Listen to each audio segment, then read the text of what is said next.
सबसे पहले sir news सदन में आपका बहुत बहुत स्वागत है सर।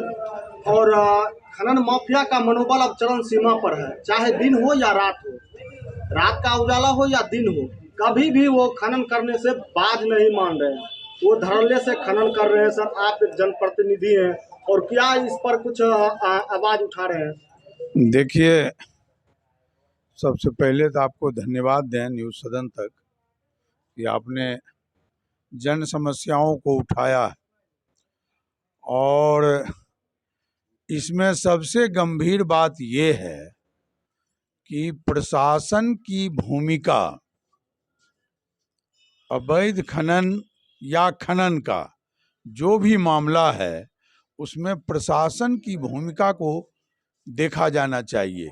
हमको तो लगता है प्रशासन के संरक्षण में सारा चीज हो रहा है, इसलिए इसमें जनप्रतिनिधि और आम जनता तो बेचारी बनी हुई है। वो तो कंप्लेन सिर्फ करती है, आवेदन निवेदन करती है। अब तो सड़क पर उतरेगी तभी नहीं इसका कोई एक स्थिति। तो सरकार को एक नीति निर्धारित करके जो बालू रेत पड़ी जमीन है, सबसे बड़ा मामला किसानों का, इस इलाके के किसानों का सबसे बड़ा मामला है कि 40 वर्षों से उसके हजारों एकड़ जमीन जिसमें फसल उगनी चाहिए थी वो बालू रेत बना हुआ। एक योजना बना करके, एक नीति बना करके उस बालू का खनन और फिर नदियों के तटबंध को पक्के बोल्डर पिचिंग से बांधना और दियारा बेल्ट के उपजाऊ भूमि को स्वतंत्र और आबाद कराना, ये सरकार की नीतियों का काम था, जिस काम को अभी तक नहीं किया जा रहा।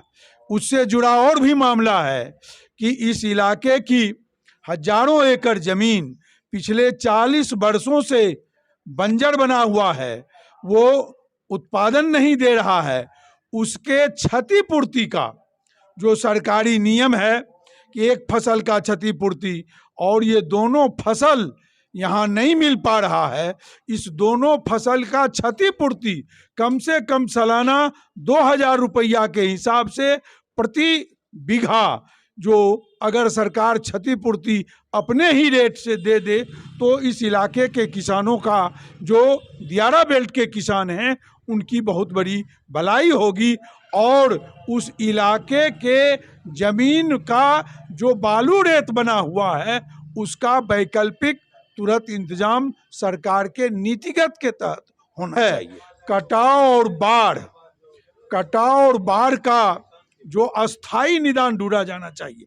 हमने पहले ही चर्चा की कि ये इलाका 1922 से कट रहा है और 1922 के बाद फिर 64 में कटा, 62 में कटा, 61 में कटा, 80-82 में कटा, 90 में और फिर कट रहा।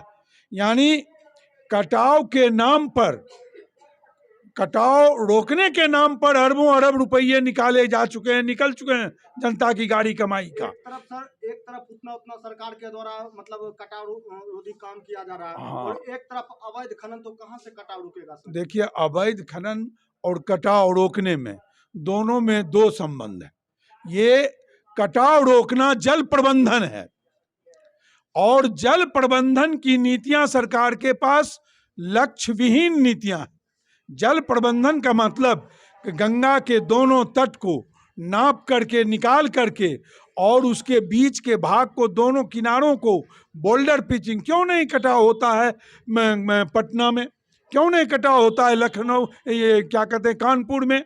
गंगा तो सारे प्रमुख शहरों के से गुजरती है। यहाँ इसलिए होता है कि हमारी नीतियों में विसंगति है, जल प्रबंधन में विसंगति है।